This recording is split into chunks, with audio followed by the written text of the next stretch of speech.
Hey everyone, welcome back to my channel. Before we dive in, I want to make one thing clear. I'm not here to body shame or name call anyone. This is not what I do. What we are here to do is to take a closer look at the psychodrama that plays out on social media every day, especially with people like Marcia Campbell, Tina Chin, and Lorraine Campbell, and others, of course. It is laughable at times, but there is always a deeper layer to what's really going on. You will notice that my takes are different from what you might hear from others. I'm all about analyzing the behavior and understanding the why behind the drama. So thank you so much for dropping by today. If you're a newcomer here, I hope you enjoy my content and I hope you will come back. Please like, share and subscribe. People on social media lie for various reasons, often driven by a desire to control their image, gain admiration, or seek validation from others. Social media is a platform where many may feel the pressure to present a successful life, even if it doesn't match reality. In the case of Marcia Campbell, her recent claim about finding a new place to live has raised some eyebrows, especially since word on the social media streets suggests that she might actually be in a living job rather than having a secured space of her own. This creates a situation where Marcia seems to be painting a picture of herself that is inconsistent with what others believe to be the truth. But why would someone do this? Especially if they are already living in a country like America, where they claim to be better off than others. One of the biggest reasons people embellish their lives online is to hold a certain image. Marcia has repeatedly made statements about how privileged she is living in America and how people like Donna Go could never walk in her shoes. She wants to position herself as successful and above those that she's in conflict with. By claiming that she has a new place, she reinforces the image of independence and success. But the reality may not align with that, which is why some believe she's still in a living job. This need to appear better than others often comes from insecurity or ego.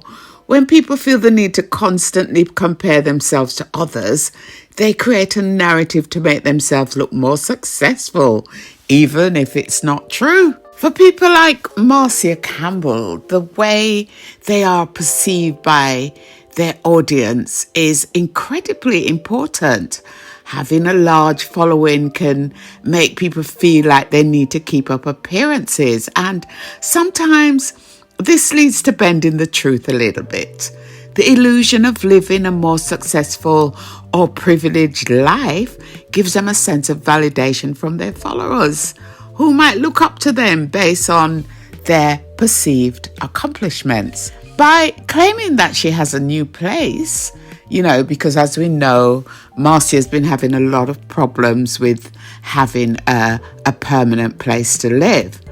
Marcia is feeding into that validation, showing her audience that she's doing well, even if in reality, things may be quite different. Marcia's conflict with Donna always plays a significant role in her need to exaggerate her circumstances. Their feud has been public, even though I must admit the feud comes more from Marcia. With Marcia making various claims about Donna, about how Donna could never measure up to her. In moments like this, it's not just about sharing life updates, it's about one topping up the other person by boasting about many things and boasting about finding a new place.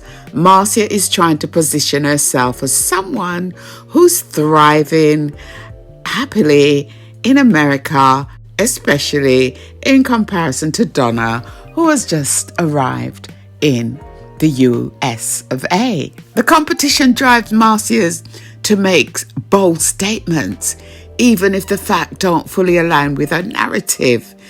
It is less about the truth and more about winning the argument or coming on top. Sometimes people convince themselves of reality that doesn't exist because it's easier to live in delusion than to face the truth.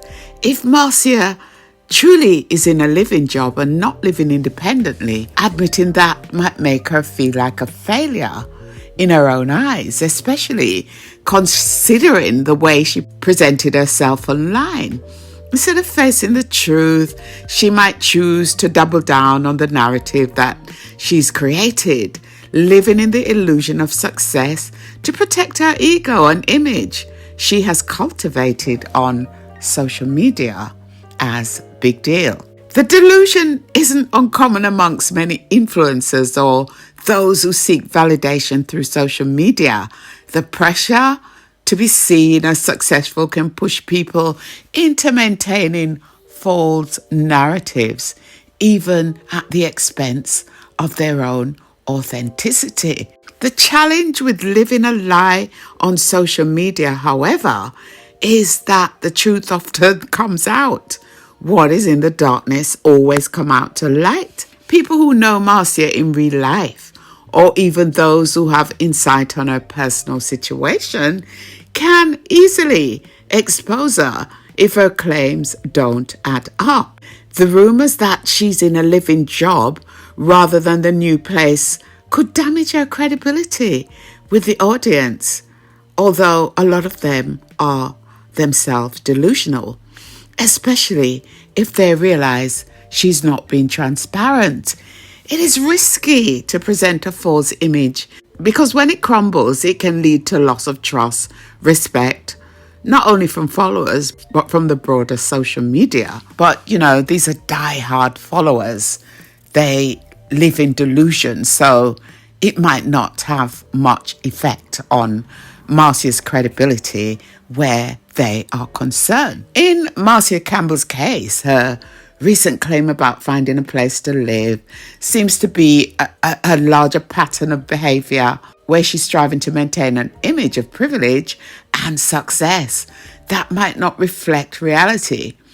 Whether it's to boost her ego, compete with others like Donna, or simply live in the delusion of a better life, her actions highlight the pressures people face in the digital world to appear as something they are not. But living a lie, especially on a public platform like YouTube, can have consequences. Eventually, the truth has a way of surfacing, and when it does, the people who build their image on dishonesty often face backlash. For Marcia, it's a reminder that no matter how much we try to fool others, you can't escape reality forever, especially if there's someone like Landlord Erica on YouTube. So guys, that's it for today's breakdown. Remember, it's not about throwing shades or tearing people down. It's about analysing the behaviour we are seeing playing out in these online dramas and understanding what might be driving it. I hope you found my perspective on the situation with Marcia, Tina and Lorraine a bit different from the usual. Thank you for tuning in, and as always, make sure to like, comment and subscribe if you want more deep down analytic reviews of the social media drama. Stay tuned and I'll catch you in the next one. One love and have a beautiful day.